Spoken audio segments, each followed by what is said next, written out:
আটকাতে পারবো। কাজটা এমন ভাবে করবে যেন এবার পার না পায়। ইয়ানশুন প্রতিপক্ষ হিসেবে ওর বাবার চেয়ে অনেক দুর্বল। মহারাজ আমাদের উপর খুবই বিরক্ত। চাঙ্গানের ভেতরে ঝামেলায় জড়াবে না। উত্তরিয়ান অথবা শিয়ানিয়ান থেকে শুরু করতে হবে। বুঝেছি মাই লর্ড। আমাদের অবশ্যই কফিন খুলে ওটা বের করতে হবে। তোমার দাদা অনেক আগে সমাধিস্থ হয়েছেন। কবর খুঁড়ে তুমি ওনার আত্মাকে কষ্ট দিতে চাইছো? এর সাথে বংশের ভাগ্য জড়িত রয়েছে। এটা যদি মহারাজ জানতে পারেন, ওনার ঘুম হারাম হয়ে যাবে। সমাধানের আরেকটা উপায় আছে।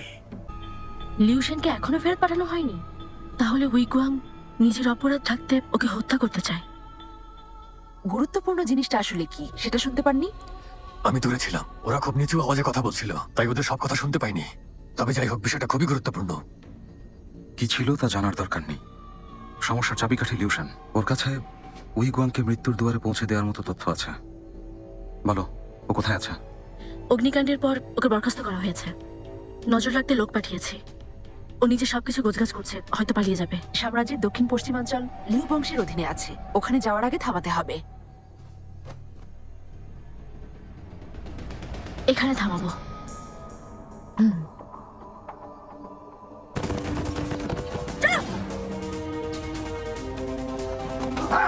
তোমরা আবার কারা?